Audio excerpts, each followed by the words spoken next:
अब यहाँ पर व्यवस्थित डिकोडिंग के बारे में जानेंगे। व्यवस्थित डिकोडिंग क्या है? देखिए, व्यवस्थित डिकोडिंग है वर्णों और अक्षरों को पहचानना और उन्हें जोड़कर शब्द पढ़ पाना। डिकोडिंग के उपकौशल कौन से हैं? पहला उपकौशल है वर्ण एवं मात्रा को पहचानना। दूसरा उपकौशल है वर्ण एवं मात्रा को जोड़कर शब्द पढ़ना। ये व्यवस्थित डिकोडिंग है। डिकोडिंग सीखने के तरीके। पहला आता है पारंपरिक तरीका। इसके अंतर्गत पहले सारे वर्ण और फिर मात्राएं सिखाते हैं, फिर इन्हें जोड़कर शब्द और वाक्य पठन। दूसरा है एक व्यवस्थित तरीका।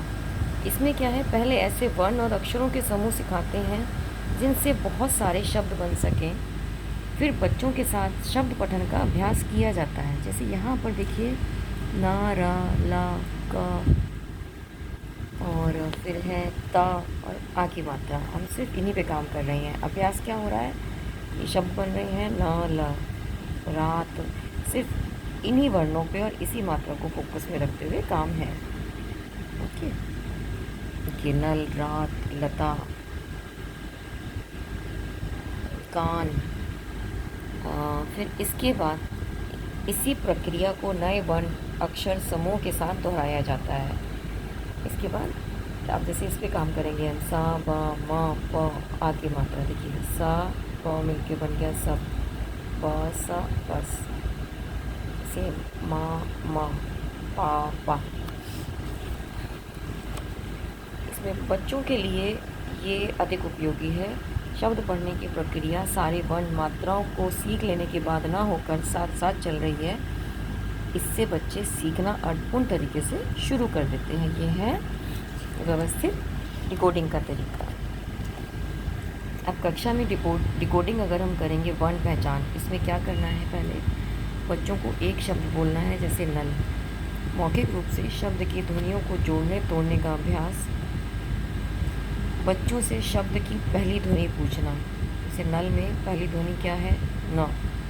शब्द को बोर्ड पर लिखना और वर्ण पर गोला लगाना।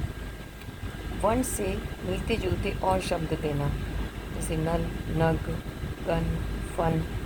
दीवारों पर लगी प्रिंट सामग्री में वह वर्ण ढूंढना।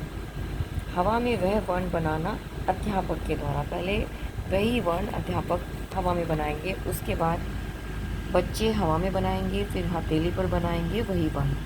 उसके बाद में लास्ट में जाके नोटबुक में लिखने का अभ्यास होगा। इसी तरीके से अगर हम डिकोडिंग करें अक्षर पहचान की, इसके लिए जो भी हमें अक्षर पढ़ाना है उनको उसमें पहले सिखाए गए वर्णों और मात्रा के साथ ग्रिड बनाएंगे। जिस तरीके से देखिए ग, ला, न, हमें गलन ही सिखाना है, तो यहाँ पे ग्रिड बना दिया आ की मात्रा का। इसको कैसे पढ़ना है, इसको हम पढ़ के बताएंगे बच्चों को। ग, गा, ल, ला, न, ना।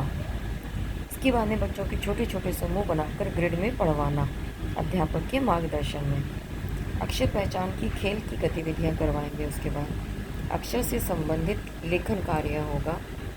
वर्ण अक्षरों को जोड़कर पढ़ना, शब्द पढ़ना और लिखना। अब वर्ण किस तरीके से पढ़ेंगे, जैसे हमें नाला ही पढ़ना है तो ना को एक बॉक्स में, ला को एक बॉक्स में, क्या कौन सा शब्द बना, नाला। फिर किताब से पढ़ने को बच्चों को कहेंगे, फिर नोटबुक में लिखने को कहेंगे। बच्चा जो है शब्द पठन करने लगेगा।